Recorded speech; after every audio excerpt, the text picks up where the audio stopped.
Hey, I'm Sithking. And I'm Sonic Sons. And we're the Rambling Reviewers. And today we're looking at Thor, the Dark World. Also known as Thor, the big shrug. Yeah. Thor, the other movie they Thor, made. the sepia tone world. The sepia world. This is just not that great. Dude, all of the Marvel Phase 2 movies haven't been that great. Whoa, Iron Man number 3 is a Phase 2er. I don't know. Iron Man 3 was clever. I liked Iron Man 3. You liked it too. We were there with you. Okay, it was... Yeah, but like in hindsight, when I'm not enamored with all the explosions and awesome, they were good in Iron Man 3 of playing with the formula, but it was still an Iron Man movie. Like, you could spend, a third of the movie with that 10-year-old kid, but it wasn't annoying. And then there was that scene. I thought it was fun. Come on. When Baby's in the car and he's like, because we're connected. Like, he kept playing with that. Or the one bit where he had, just one arm and one leg of his suit, and, all of a sudden combat becomes weird and different. Mm-hmm. Little things like, it was like, okay, this is cool. The Mandarin was such a good villain. Compare that to this villain. Yeah, but if you're a fan of the original comics, you know what, actually? Yeah. They came up with a comic that pretty much retconned that movie. The real Mandarin actually places a kill order on the actor Mandarin from Iron Man 3. Well, okay then. But anyway, whatever the comics originally said, I know that a lot of people were disappointed that the Mandarin is not that was a cool villain, both in his original actor mode when he's talking about how the Braves were away and just a cool voice. And then in his no wait, I'm just some actor mode type. You were like, whoa, that's interesting. You threw me off balance. Okay, but that's Thor. Cool. But Thor had Malekith. Is that his name? Malekith? I've been calling him Malachite, but that's only because I've watched Sailor Moon, and that's the name of one of the villains there, and it sounds similar enough. So Malekith is a dark elf, just super generic bad guy. As he has no motivation. You could put in literally any other bad guy, and it would make more sense. He never does anything clever or unique or. He's not anything. Heck, okay.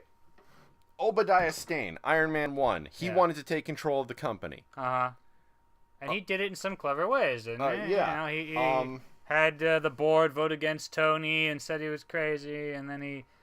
The Red Skull, he wanted the Tesseract so he could take over the world. Of course! So the Red Skull is a pretty generic bad guy, but he's more memorable than Malekith. Loki, in the Avengers, he wanted to open the dimensional gateway so that Chitauri could come through and he could take over the world again. And he was doing tricky things the whole time. Heck, Lord Zed, he's not even part of the Marvel Comics universe, but he had his own unique way of doing things. This guy was just so let's go to boring. The backstory was a long time ago in this galaxy. There was these elves in the Dark World, and they wanted to use this super weapon called the Ether. Elves. They were called the Dark Elves. And they had a super weapon called the Ether, which you can only really use during this thing called convergence that happens once every 5... Harmonic convergence, actually, now. Yeah. Heads or tails on which one was better. Yeah. But, anyway, so... they wanted to use it to destroy all light in the universe because apparently they existed. They were made of dark matter or something, and they were born out of the dark matter, and they hate light. But yet their world is kind of sepia-toned and filled with light anyway. So it had some light in it. Yeah, it was unclear what darkness really means. Like, there's a lot of times when someone says he will cover the world in darkness, and then in practical terms it means he will take all your shit and make a totalitarian state. And you're like, okay, that's evil, and also metaphorically darkness. This is like, no, literally, just Mr. Burns style, block out the light. Kind of. I mean, it just wasn't clear. And what was even the point of his actions? No, actually, no, that's not what I was angry about. Sorry, I lost my train of thought. But yeah. Okay, there's supposed to be 9 realms. 9 realms only. Yep. And yet we clearly see that Thanos exists outside of these 9 realms. Yeah. Because that's where Loki fell. Yeah. We're going to be seeing Guardians of the Galaxy coming out this fall or something. Something like that. And, that looks to be completely awesome. Raccoons with machine guns, man. We'll find out. Yeah, it could be good. But it looks completely awesome. Yeah. Prepare to be disappointed, Matt. But Sithking. But anyway, so... But it's clearly going to be taking place on alien planets. So what is the big deal about these 9 worlds? And why do they have a convergence that only takes place on Earth in England? Yeah, well, okay. I've always just figured it as space as we know it exists with all its various planets and stuff, but 9 planets happen to have a portal network between them, and they're called the 9 realms. And that's basically it. So the Asgardians really care about those 9 realms because those are the places they can visit, because they don't have spaceships, they just have the Bifrost. And this whole thing just felt like total anachronism. Okay, we have the Dark Elves, and the Dark Elves actually look so much cooler because they have, when we first see them, they have laser guns and super soldiers and grenades and bombs and starships, and the Asgardians are fighting them off with swords. Yeah. And then when they show up again, okay, when the Asgardians first show up on the scene to fight the Dark Elves in their home realm, the Dark Elves are getting curb stomped by the Asgardians. Yeah, in the Dark Elves' home realm. Yeah. Yeah. Yeah.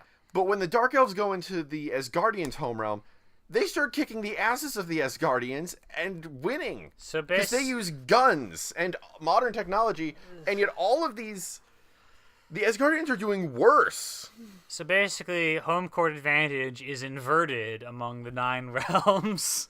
Except that the Dark World isn't part of the 9 realms, I don't think. I wasn't sure, yeah. Anymore. Is that one of the 9 realms? Just like a just random different world that you can get to somehow. And if the Dark Elves are such a big threat, we proved back in the first Thor movie that that you can destroy realms with the Bifrost. So here's my thought.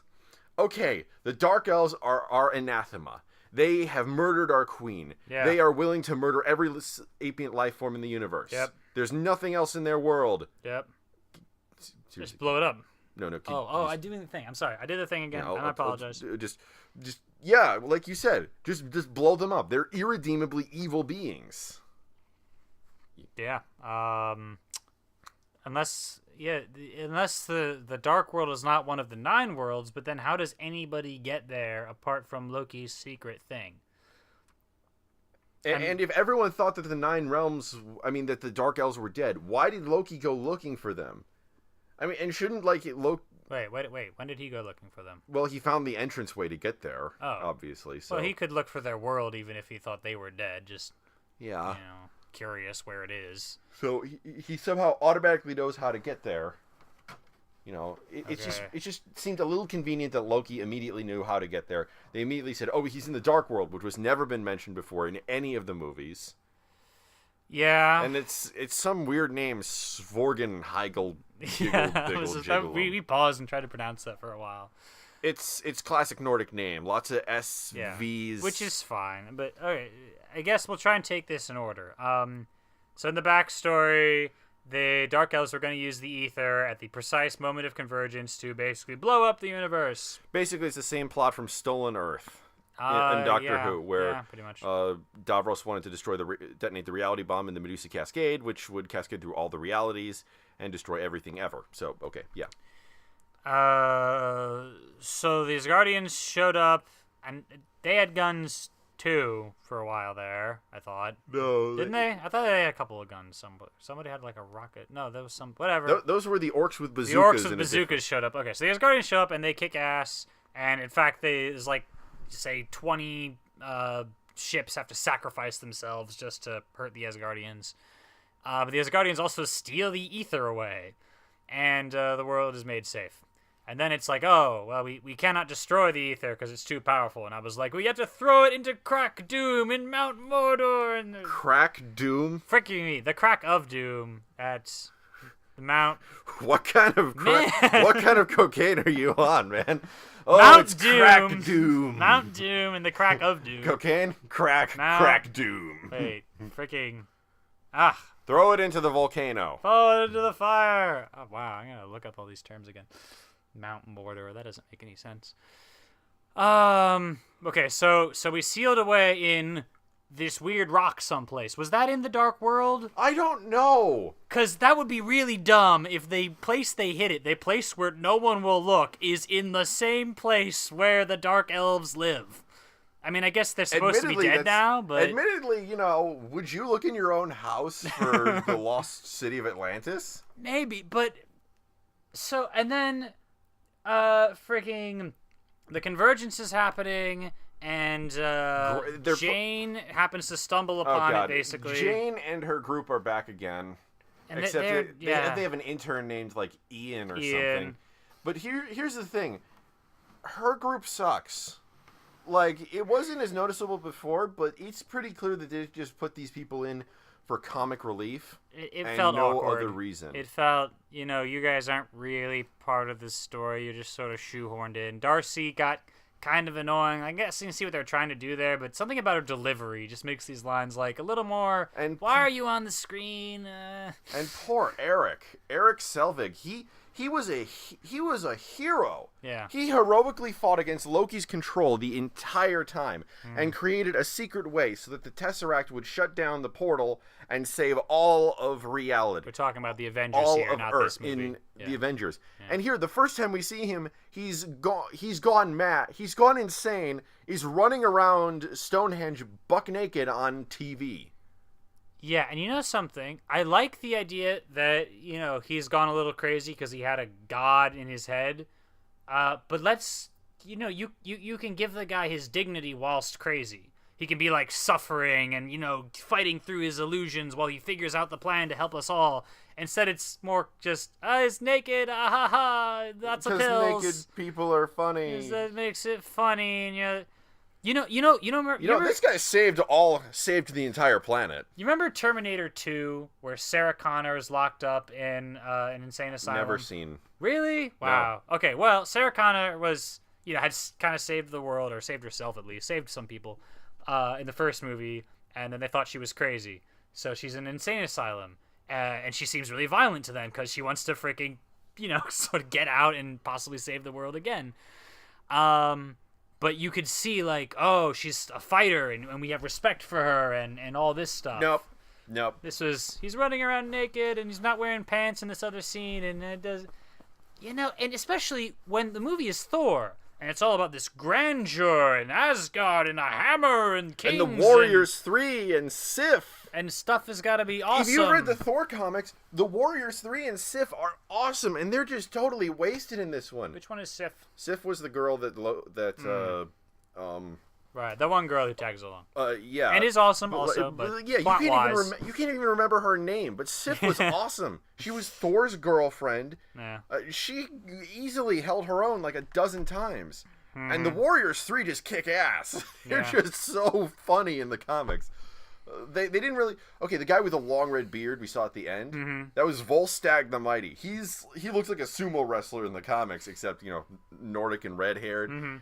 He is enormously fat, and yet he beat up a legion of Doombots with his bare hands. It was one of the greatest scenes I've ever seen in comics. They're all shooting at him with lasers, and he's beating them up, and his clothes are disintegrating off of him. And he is enormously fat and naked. And they're all staring at him. Well, what say you of this?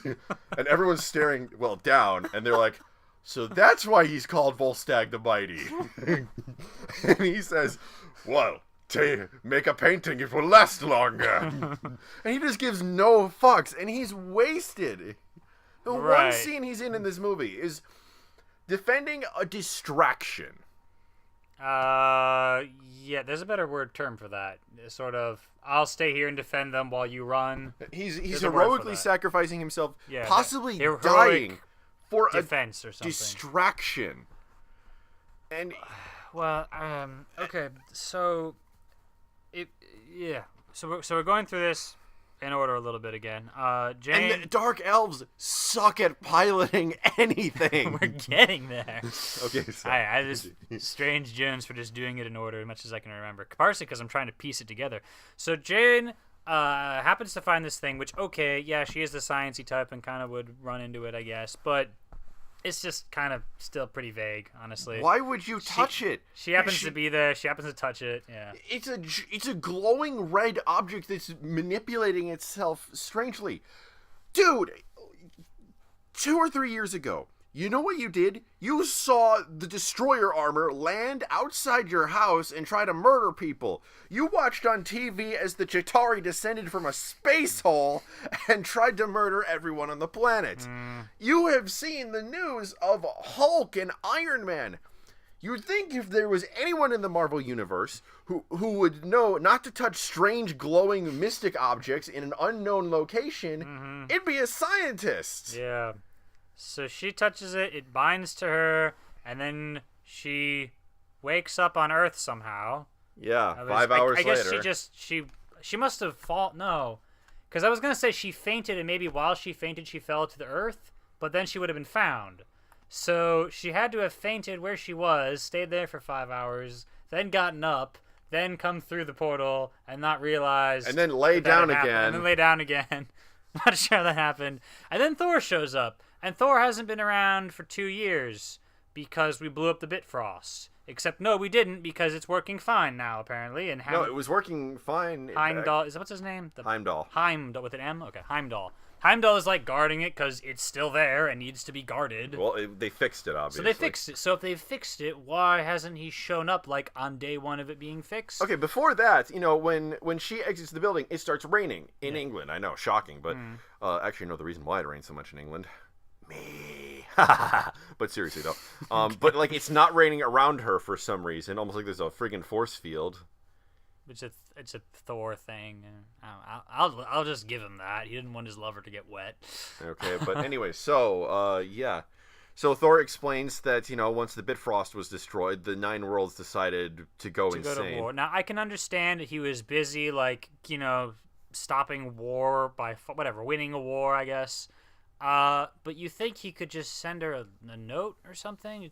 Just send one Asgardian guy to go like, Jane of Foster, I bring you news that Thor still loves you and he'll be back later. Like, apparently she didn't get a message at all. Okay. That would have made a great scene, like showing some flashbacks with Darcy trying to hit on a really hot Asgardian. Maybe that would have worked, yeah. Okay, so... he says hi and takes her to Asgard, and they do a medical thing, and it's, you've got the Aether in you. And they explain this Aether like 5 times. And it's always, the Aether will destroy the world, and here's what it'll do, and how exactly it'll do it. And the 5 convergence. times, and they explain this over and physics over. Will screw up everywhere. They're in the apartment later, and the laws of physics will be messed up. I'm like, I get it. We've been seeing it the whole movie. Move on. And there's nothing really clever about the Aether. Like, it has this weird loophole with a cool thing of it. No, it's evil and it will kill the thing. It's evil and it looks like. I mean, you remember the one ring from Lord of the Rings, and that was creepy because it would like mess with people's brains. And when you got close, it would make this whispering sound. Yeah, and then it would hit the ground. It was all like magnetic, and it was always like you never knew quite what was up, and it was just like, nope, the MacGuffin. I mean, it looked cool when you could see it, but like that was it. It didn't really look cool, honestly, because I've seen like 1,000 different artifacts that look exactly like this. Yes, it wasn't that great. So anyways, then they get attacked by the Dark Elves, and the Dark Elves, and then it turns into Star Wars. Okay, no. Heimdall, like, somehow, even though the Dark Elves are somehow invisible to him, he senses a Dark Elf ship coming nearby, and you really get why Idris Elba is kind of the next great black badass. I mean, we have Samuel Jackson, but when he, decides to pass the torch on, Idris Elba is going to be the guy who picks up the torch. Because, he was Heimdall, as TV tropes put it, this is the one guy all Asgardians trust to defend Asgard's borders by himself. Yeah. Wow, that's a pretty good badass. If the Republicans want this guy to stand on the border, and no Mexicans will get through ever. That's just what they want. But Heimdall, you see why? Because it's this fighter the size of a skyscraper, and he's going really slowly for some reason. Yeah, that was weird. So Heimdall runs up alongside the bridge, jumps on it, and stabs it to death with his sword, and then it crashes and explodes. He jumps off. He's totally fine. Yeah. Because he's fucking Heimdall. So that was cool. But anyway, so these airships, let's call them, are invading, and they're invisible except when they just turn off the invisibility all of a sudden because they don't care anymore. Even though Asgard has anti-aircraft guns. So which you really should they totally have now. Which, A, they totally have now, and B, shouldn't you stay invisible while the AA guns are firing at you? Or the fighters. I mean, maybe they can't, but like it was just vague what they could and couldn't do. And where did they come from? Did they just fly in from space? Did they use the they didn't use the Bifrost as far as I could tell. Yeah, the Bifrost. The Bifrost. Why do I say Bifrost? Yeah, but and I thought Heimdall was supposed to watch all of those places, except the places that he apparently doesn't watch or doesn't feel arsed to do. Whatever. I don't know. It was just vague. Like, where can you just could I if I built a spaceship, could I just fly to Asgard and bomb it? Like, is it just I guess they just do that. And then okay. the Dark Elves, I don't think any of their ships have guns. No, none of their ships have guns. Because, like, you see the Asgardian ships, which look like boats with machine guns strapped to their fronts, have guns. Yeah. And yet the only way we ever see the Dark Elves doing any damage is by smashing the fuck into things. This was a joke between us. You never see a Dark Elf ship do anything other than smash into things. They can't actually land. They have no landing gear. Like, when the big one shows up at the end, it has to smash into the ground. Like, that is the only way we can stop, Captain. And then, like, okay, it is kind of cool to have this shape that, like, one half of it is like a blade. And I guess if you did, like, an energy thing where they can cut through stuff like butter, without damaging themselves. But we didn't see any energy blades. They didn't do that. It was just smashing and, like, harming themselves as they smash into stuff. And then one of them, like, smashes straight through a bunch of pillars and, like, grinds to a halt. And, like, you just lost that ship, you guys. You couldn't just, like, hover at the side and the people would jump off the ship. Like, no, smashing. So these Asgardians go up, and they look all really great. If, it was the first century and they were Romans, with their shields and their spears, and okay, we're going to take out this starship. And the starship guns activate, and they kill, like, half all of the Asgardians. No, the starship didn't even have guns. People inside the starship came out with guns. And they started shooting. And those guys just fell over, and they're like, oh, right, we forgot. Guns exist, and they're much better than anything. And the thing is, they had this exact same tech 5,000 years ago. There's been no improvement. And furthermore, what we said earlier about, hey, didn't they have a whole bunch of guys with guns before in the prologue, and we totally pwned them? But now it's one freaking fighter with guys with guns, and oh my gosh, we're all gonna die. They also had that other guy who was cursed. Or cursed, because they spelled it with a K. Because poor literacy is cool. But, So that guy's like, he has superpowers. But they had like 10 of those guys in the prologue, and we still won. So it can't be that great. Yeah, except that now it's in the present and in Asgard, and one of these cursed guys takes out like an entire legion of Asgardian soldiers. Yeah. And takes out the shield generator. And you know what else they said? Yeah. They said, you will slowly die. But that only comes up once. Yeah, he never actually slowly dies. It was a little vague because they stabbed him when they made him cursed. So I thought, he died just now, and now he's but then gonna be. I thought they said later, he would slowly die again. Mm-hmm. He didn't. And you know what else is? It's just what? Why? The aesthetic is weird. I mean, it's Asgard. I don't really want to see them manning the anti-aircraft turrets.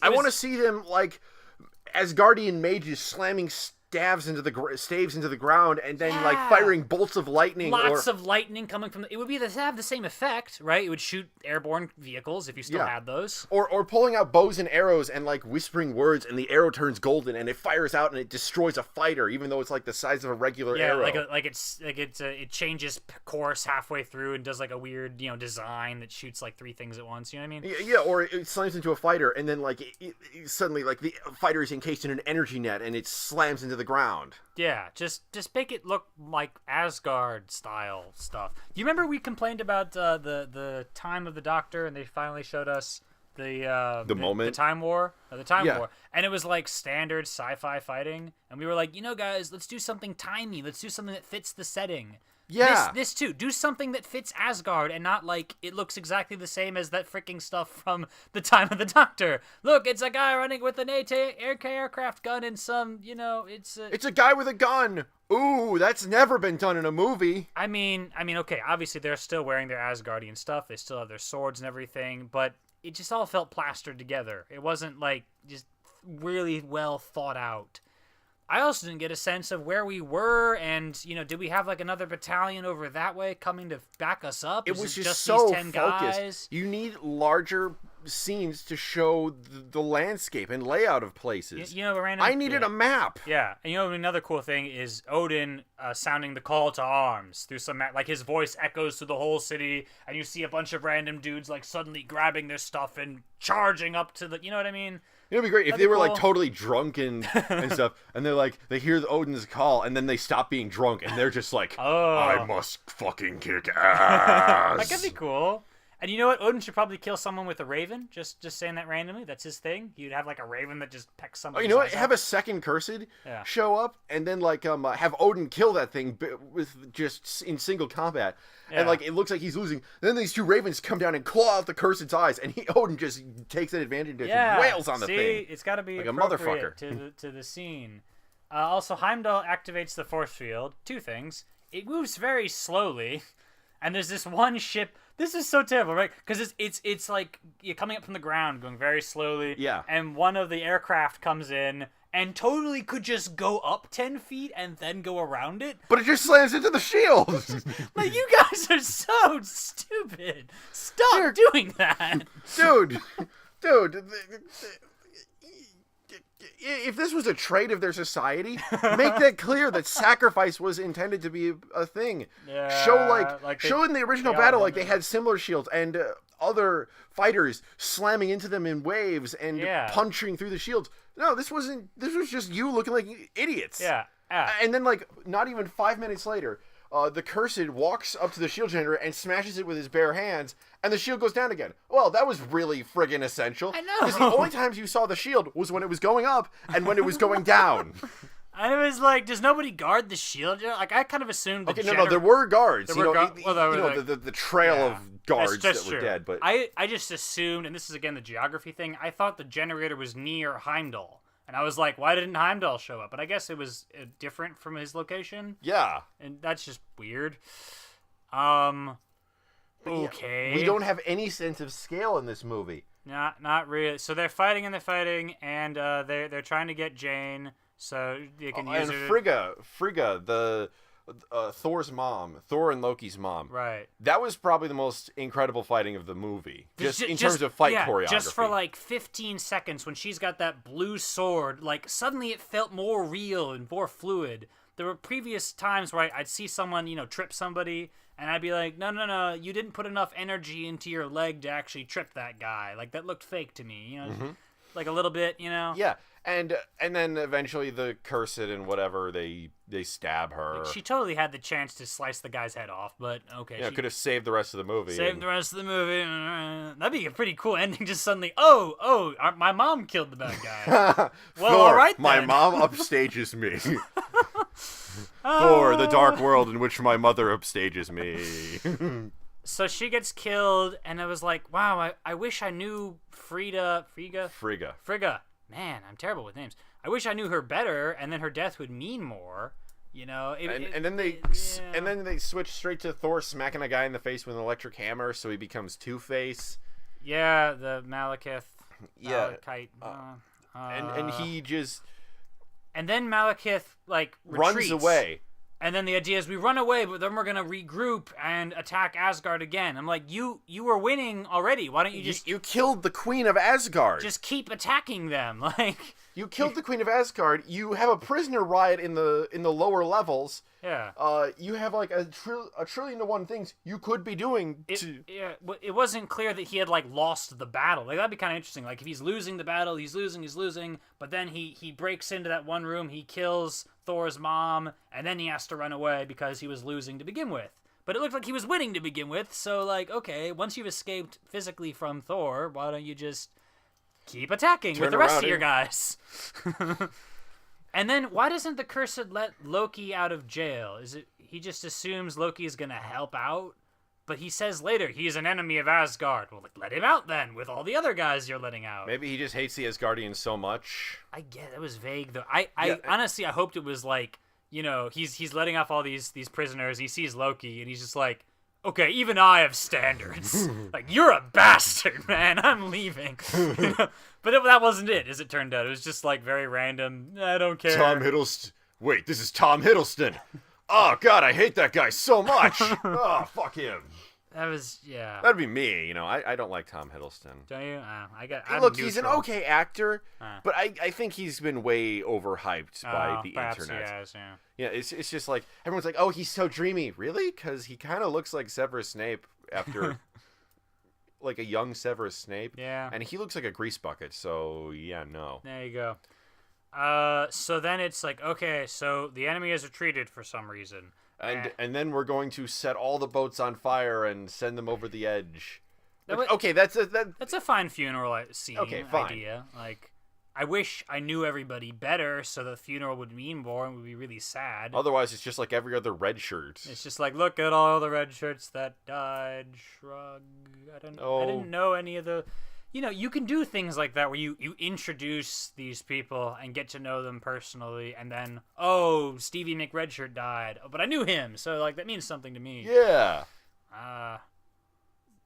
You want to play it cheap? How about maybe some kids got killed in the attack too? Oh yeah. That'd be a very easy way to be like, oh, they freaking killed children, those bastards. Oh yeah. Oh my God, they killed Kenny. They killed Kenny Heim. Kenny Heim. You bastard. Okay. But okay, so and then Thor goes, we have to go to the Dark World, which has never been mentioned before, and well, I mean, I guess they knew of it from their fairy tales, but he has an argument with his dad, and the dad's like, okay, we're gonna keep Jane here, and we're gonna wait for the enemy to attack again, and we will likely all get pwned, but that's the best plan I've got. Like, okay. I was saying to Sonic, this is a stupid plan. This is a stupid plan. And then Thor's plan is, no, here's what we'll do. We'll take Jane to the enemy, and they will take the ether out of her, and when they do that, the ether will be vulnerable. And I'm like, how do you know this? How do you even know they could extract it from her without killing her? That was never mentioned either way. And B, in the prologue, it was made very clear, even the greatest weapons of Asgard cannot destroy the ether. It is indestructible. And he's like, well, I'll destroy it. Like, but it's not supposed to be destructible. Like, what are you... You can't break this thing. It's not like his hammer... I know his hammer is strong, but it's not like it has some special anti-ether magic to it. Like, he has a special way of doing it. Like, no, I'll just hit it like I hit everything else. Like, no, it's not supposed to be possible. You don't... And then what do you know? He tries it, and it doesn't work. Oh, and it turns out giving the bad guy exactly what he needs. That was a bad idea. Can we not just hide Jane for all of this 3 hours it'll take before Convergence comes and goes? Maybe it was 3 days. I was a little vague on that. But, just keep her hidden? Okay, here's a thought. Put her in a bunker underneath Asgard. Make another destroyer armor and have 8 of those stand outside. Yeah. If someone tries to get in, shoot them with your heat laser thing. Yeah. And then repeat that until they die. And then once Convergence is out, then bring her to the bad guy and say, okay, take her, or suck this thing out. Or put her in protective custody again under S.H.I.E.L.D., which they did that off screen in the Avengers. I bet they would do a better job than the Asgardians of fighting off Well, she might have died in the meantime because she has the ether inside of her. That was... Yeah, I guess they would say would eventually kill her. That's true. Yeah. Okay. But... Okay, yeah. I don't know. Yeah. But still, it was... What was his plan? It was, I'm gonna punch the ether when it comes out.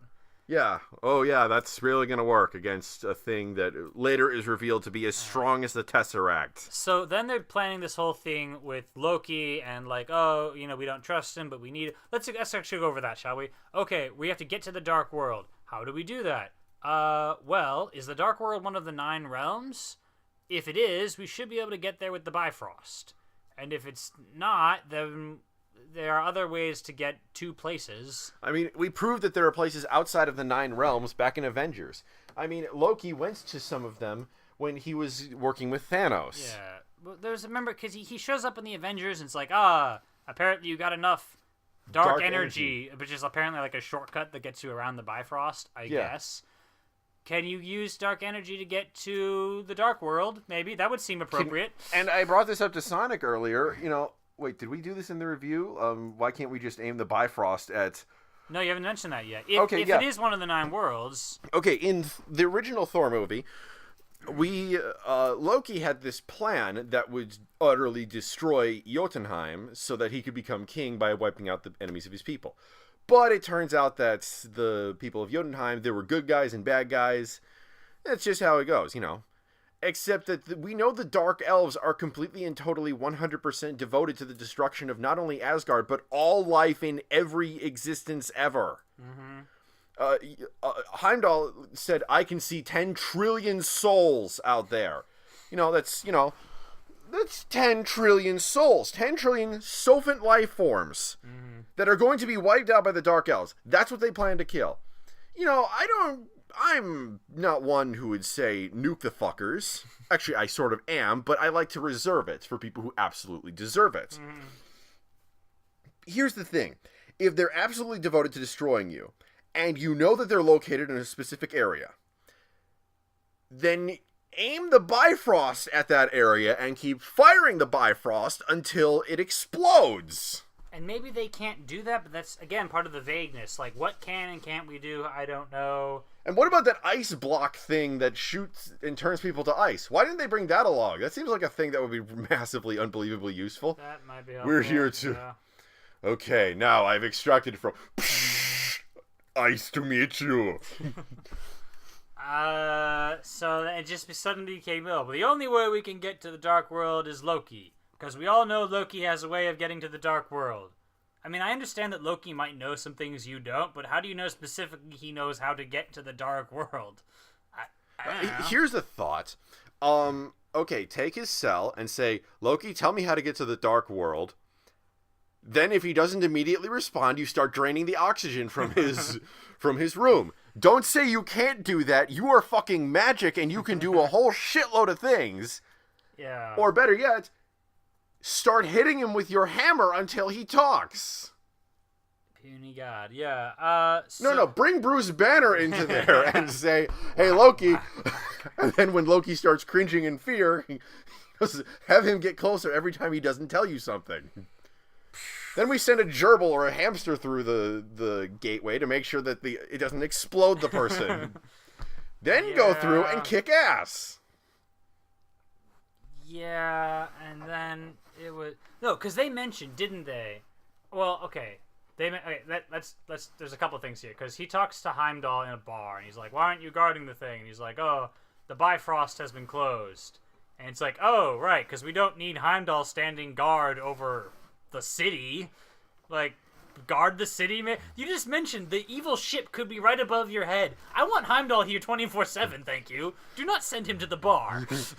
Okay, well, admittedly, Heimdall is badass enough that he could probably beat them up all drunk. Yeah. I mean, he killed a fighter with his bare hands. That's true. But it was just, again, kind of the vagueness.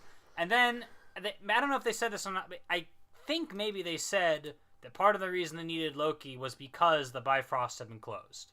If I'm correct on that, then that is very stupid, because Heimdall betrays the king to work with them, and Heimdall controls the Bifrost, so just, if you're gonna betray him anyway, just turn on the Bifrost. We can all go to the Dark World, leave Loki behind. No. Here's the thing. If Heimdall is such a badass that he's the only one who guards and controls the Bifrost, this is a title that's Thor's father, that everyone in the entire city goes, should we put more guards on the edge of the city? No. Heimdall's got it. Yeah. Mind you, this is a society of warrior barbarians. Yeah. And they just go, should we put more of our flesh-tearing berserkers to defend the city? No. This one guy has it. Yeah. That's how badass Heimdall is. Yeah. So Heimdall could make sure the Bifrost doesn't work by leaving the Bifrost, going with Thor, and kicking ass. Yeah. Why did he even have that scene of, like, I guess it was to distract the dad. Like, I'm reporting a crime, sir. What crime? Treason. Whose? Mine. He takes his sword out. His sword wasn't doing anything anyway. The Bifrost was closed, but, now it's out of the slot. Yeah, just take the sword with you, and then... and then go kill Malekith all by yourself. And then when Odin comes with his army to arrest them, say, hey, there's the enemy ship! Get them! Hey, that's another thing. Remember when jumping ahead a bit, Loki in disguise as a regular guard shows up to talk to Odin. And he's all like, I bring news from the Dark World. oh, so you have a way of getting there? Is it Yeah. the Bifrost? Could Heimdall have just sent Thor and himself and the Warriors 3 and Sif and not Loki to the Dark World? Was Loki ever necessary? Why did you need? That should have been like the first things the king said. Wait, how'd you get to the Dark World? Holy shit! Send us there, dude. You're my new trusted guy. Take us there. And Loki be like, okay. I guess we're going there now. You know, I was totally planning to betray Dad, but now I can't really do that. Okay, so somehow this whole plan just happens, and then Loki and Thor and Jane all wind up in the Dark World. Stupidly. And they do this thing where, okay, so I get what the producers are trying to do. Here's what they're trying to do is this. Thor places trust in Loki for a moment, but then Loki backstabs him. But then wait, it turns out it was all an illusion. They were pretending to backstab him so they could work together to destroy the ether. But the way it plays out on screen is, why are you taking Loki's handcuffs off? Oh, look, Loki stabbed you, moron. What? The god of lies wasn't telling the truth? The devil, you say? It just makes Thor look so stupid that it takes out all the drama from the situation. I mean, Thor acts surprised that Loki is lying and betraying. The only thing Loki did the last 2 movies he was in was lying and betraying everyone. So what they should have done is create a situation where Thor would have to rely on Loki. Like, for some, they're in battle and he can't handle it himself, and Loki, let's say, has a special power that could help them fight.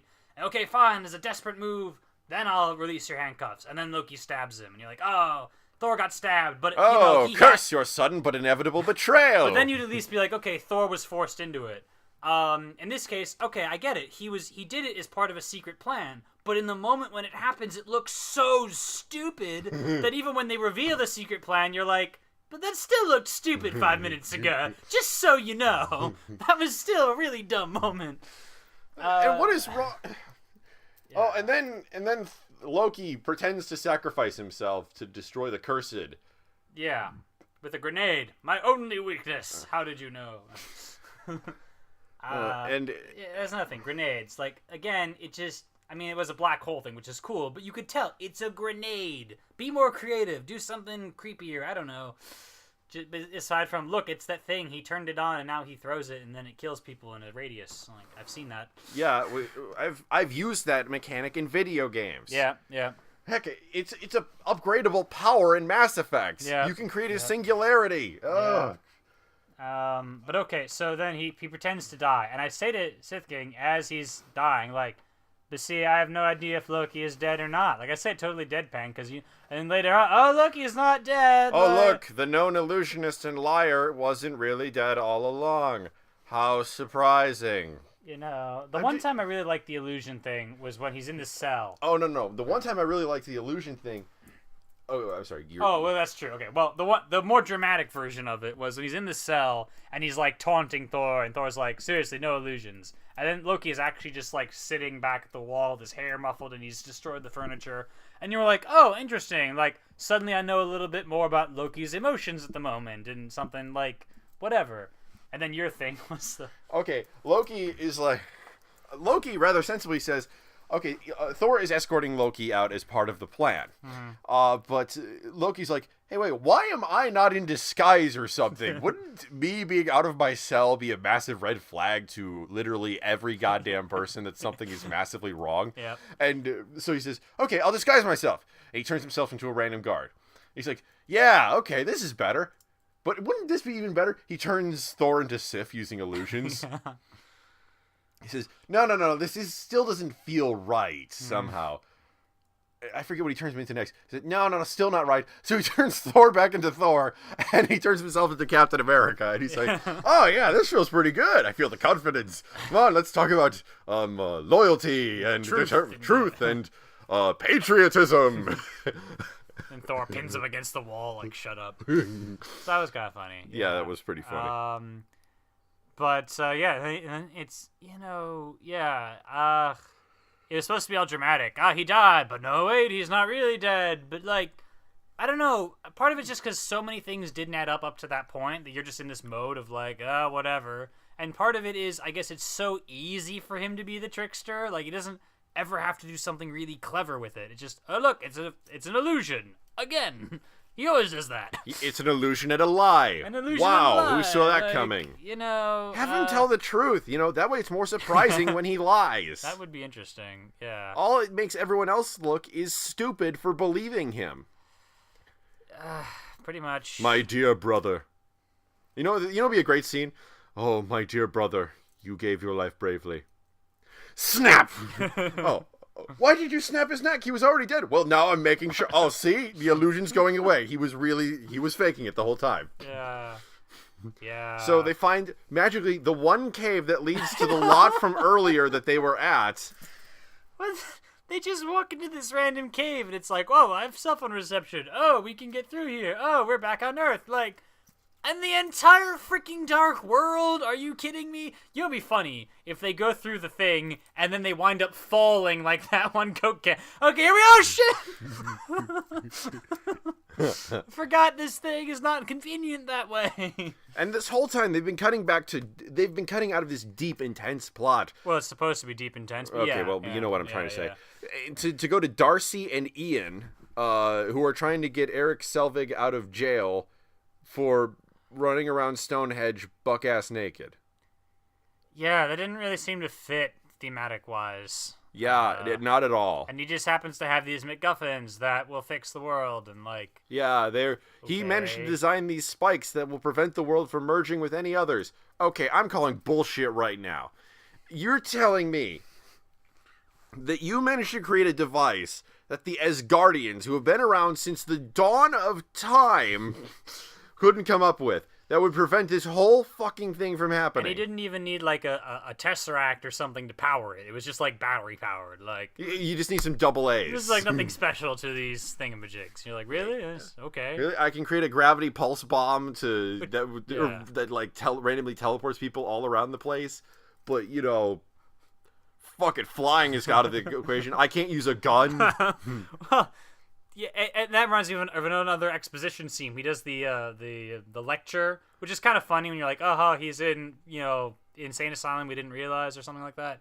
But it's the same lecture we've gotten twice before like, we get about why the convergence is bad. Convergence happens every 5,000 years, and then like, where will it happen? Oh, well, the ancients all gave us signs. The Mayans, the Chinese, the Native Americans, whatever he mentioned. But naturally, we're not going to mention any of those idiots again because screw them. Because all the relics were left over in Britain for some reason. Like, I don't know. I mean, maybe he drew some lines from outside the map too. It just looked like Stonehenge and.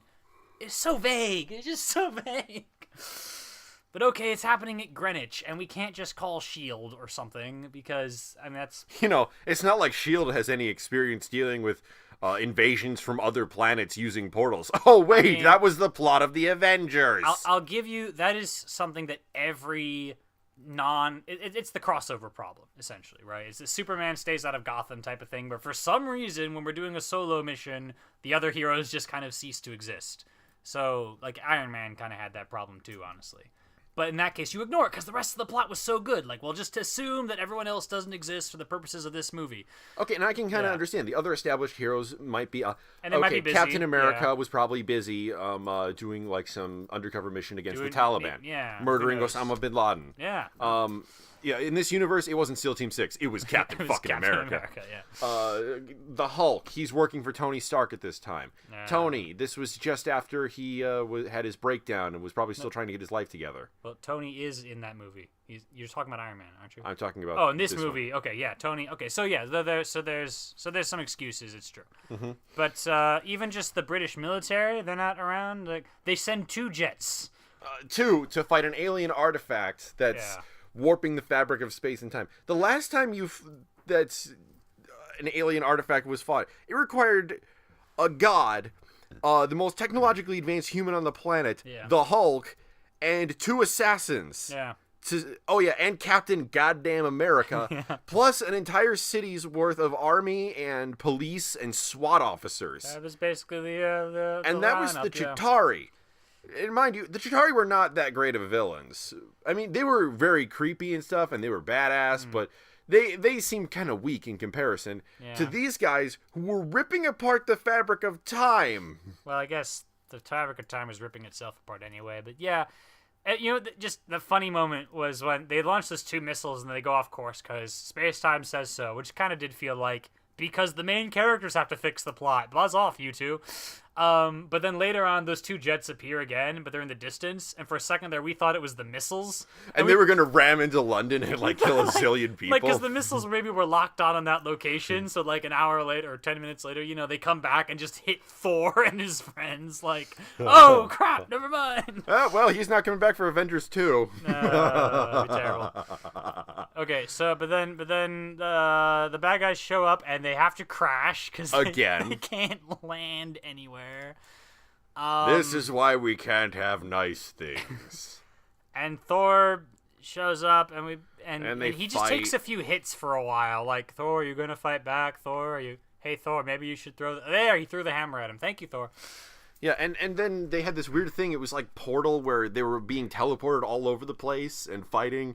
Yeah, which is, you know, that's creative. Cool, that's a cool thing. If you manage to make it, you know, if it works, it felt really random. I want to see the portals, and then I see them as they shift, and people strategically like throwing this guy through that portal and hitting him with that portal, and you know what I mean. I wanted to see Thor like whip his hammer around, throw it behind him, and then like start charging at Malachite, and you know, Malachite starts preparing for a hit from the front, and he just whacks him in the back of the head.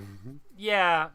I mean, it's not that bad of a concept. It's kind of cool. Oh, we're in this world now, we're in that world now. But also, wouldn't this be great if Malachite had like any sort of credit with the audience? Like, if you really were invested in that villain, and wow, he's been so, you know, he's interesting somehow. And it's just, look, we're fighting the bad guy. It must be the end of the movie. Oh, yeah, I guess you're right. Yep. Totally happening now. Fight. And then Darcy falls in love halfway through with Ian.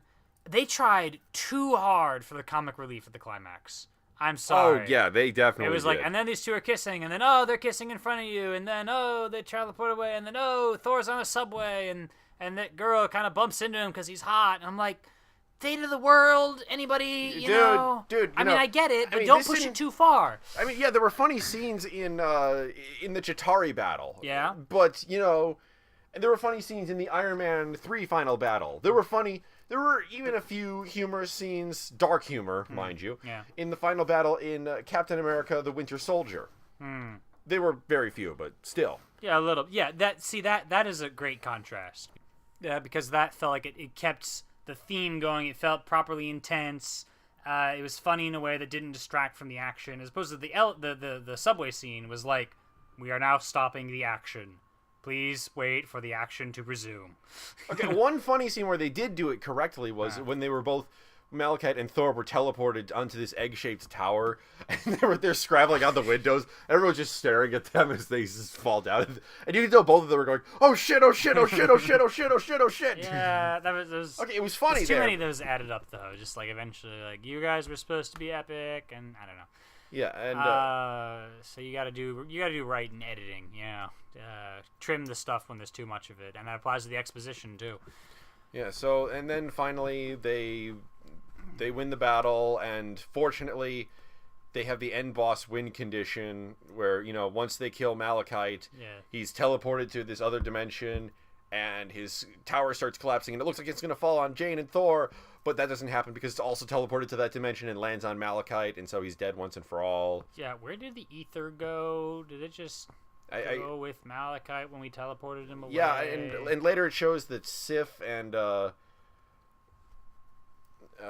fact, darn it, I was talking about him earlier. Oh, the mighty Volstagg Volstagg have taken the ether, and they are giving it to the Collector, a famous Marvel. It's a long story. Yeah. So that's a thing, but so what happens? Okay, so we win. Yay! Didn't see that coming. Yeah. Wow! I didn't see victory. Thor is talking to Odin later, and I said him like, "How much you want to bet Odin is actually Loki?" He's like, no bet. And look, Odin was actually Loki. We knew. We saw it coming, Loki. Yeah. Shrug. Wow, who knew that the bad guy known for trickery and deceit and lies and illusion was using trickery, deceit, lies, and illusion? Having previously, we saw him walk right up to Odin, so, he was going to do something, apparently. Okay. And then everyone's sitting around at the breakfast table oh, Thor will be back. It's only been a couple of days. And what? Why didn't he didn't just tell you I'll be back on Tuesday? You guys have to guess. He has to have this one conversation with his dad, who turns out to be Loki. That's not going to take too long. How did that take 2 days? That could take 20 minutes. What else is he doing? Drinking heavily. Drinking heavily. And then he comes... Well, my mom died. England's trashed. Nearly got the entire 9 worlds killed because of my stupid plans.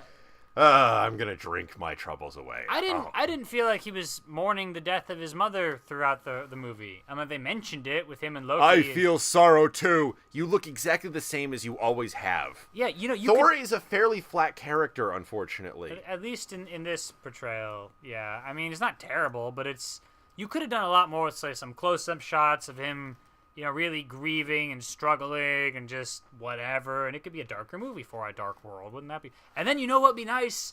I know it's a little cliche, but it would be better than what we've got. Is if the darkness of the bad guys has something to do with, manipulating people's emotions, or it's fed by dark emotions and stuff. Okay, and so you have to get over your grief in order to properly fight against him. And that would, a little cliche, but better than just hit him with a hammer, right?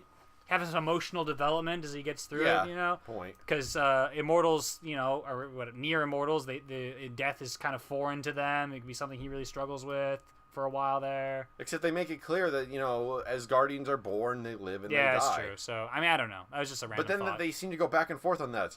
We are not gods, for we can die. And then later, Odin, the guy who said that, says, "Why are you hanging around with this mortal? We're friggin' immortal." And he's like, "What the fuck is wrong with you?" They're long-lived, and that was really quite small and vague. But you will never have true romance with Jane. But yes, I will. Oh, okay then. That was the whole plot with regards to what does he see in Jane exactly? I forget. Yeah, I honestly cannot remember. Wouldn't it be great if they had a real interesting connection between the two of them? She really gets him like nobody else. And I didn't like that in the first Thor movie because it seemed like he woke up, he acts like an insane person, and then they fall in love for absolutely no reason. Yeah, I would love. You know what? Pepper and Tony is a much better love story. Well, part of that is it's Robert Downey Jr. He could make anything a great love story just because he's Robert Downey Jr. But you could see how they bump into each other, and then sometimes they fight, but other times they really do understand each other. And I'm not saying it's the best thing ever, but that was I could have some investment in that love story. Precisely. And this is just I guess she's the love interest. And in order to keep her involved in the plot, she also does gravimetric things now and then. Okay, and then at the very end of the movie, at the final stinger, we have Thor comes back and he kisses Jane. And why didn't he do that during the movie? That would be a nice, sunset sort of moment. And he's back. Kiss. Credits. And then it shows that the ice monster that we didn't mention earlier is back and is still running around London. So you have a thing that can take down elephants running around London. Thank you so much. I'll Torchwood is going to find you bastards, and they're going to kick your asses. Yeah, and then. Okay, well, Jack will probably talk Thor and Jane into a threesome somehow, but still, it's Jack. I know. He talked his executioners into a threesome. Moving on. Captain Jack Harkness, what do you expect? Anyway, and then it goes. Thor returns. Thor returns to Earth, and then 30 seconds later, the title text is Thor will return, and we're we just saw that. In the first Thor movie, it made sense because he had destroyed the Bifrost, and you're like, oh no, is he going to be there stuck in Asgard forever? In this case, he's already on Earth. Of course he's returning. Why are you mentioning this? I get it. He's returning in the Avengers too, in case that wasn't obvious. But there's just so many things in this movie, just vague, not really compelling, didn't add up. Simply we're dumb. Thor in cartoons rather, because I haven't read much in the comics. Just a small point in the way he moves. he flies very freely. Like, you know, he'll fly 10 feet if he needs to go someplace. But because it's more of a hassle to make the actor do that, this one always seems to be running around, and you're like, it makes me feel, you know, a little less that he's a superhero and a little more like a guy with a big hammer. You know what I mean? And granted, you know, a guy with a big hammer can be a pretty cool hero. Yeah, but that's not what Thor is supposed to be. He's supposed to be the god of freaking... God. You know, he didn't use a whole lot of thunder. No, like 2 or 3 times he hit someone with lightning. Like, do it all the time. Freaking, remember when they're dealing with Malekith in the middle of Greenwich? Like, freaking zap that guy repeatedly. There's a lot of storm clouds up there. There's a lot of storm clouds up there. Also, when Malekith is standing there like, now I'm unleashing the ether, I said to Sithking, sniper bullet to the head. Yes! Because they should, like, call out the SWAT teams and someone just shoots the guy with a bullet. You're telling me in this post-9/11 world where there's, like, security teams on every friggin' corner of every friggin' city, there's no one around that could say, shoot him. Nope. No one uses a gun. No cops come to try to fight these guys. Yeah. This isn't something you'd call the... How jaded is England that they don't even call the cops when a giant alien robot fuck-off Sauron tower crashes into a college? But they do call the cops if you trespass on some random land where there happens to be some shipping containers. Try to destroy all sources of light in the universe, we'll let you go. But don't you fucking dare trespass on private property, motherfuckers! We will come down on you like the hammer of Thor. Oh, hi, Thor. Like his hammer. Yeah, it wasn't that great. Yeah, I would not recommend it. No, not really. And the first one wasn't that great either, honestly. I don't know. This one might be better or worse. It's been a while since I saw Thor 1. But I saw that it felt just kind of standard to me. It wasn't that... Iron Man, though, it shines. Iron Man 2 wasn't as good, but that's, like, in my favorite of the MCU's individual hero movies is the Iron Man movies. Yeah, Iron Man is definitely the best. Robert Downey Jr. just has, like, so much personality. He just knocks every role out of the park with Iron Man. You know, the movies would not be as good if it had someone else in the role as Iron Man. Yeah, he's critical of the thing. And whoever plays Thor is okay. He certainly has the physique for it, but... And I know he's constrained, too, because, like, he, you know, as a great warrior, he has to kind of talk like this a lot and can't express quirky emotions and stuff. But I feel like you could do better, somehow. They did with do the better. Writing and with the original, he was like, this drink, I like it. And then he slams it on the ground. Another! Okay, yeah, he had moments like that. It's true. So, yeah, that's all of that. Okay. Pretty much that. Okay. Well, that's about it. I'm Sithking. And I'm Sonic Sons. We're signing off.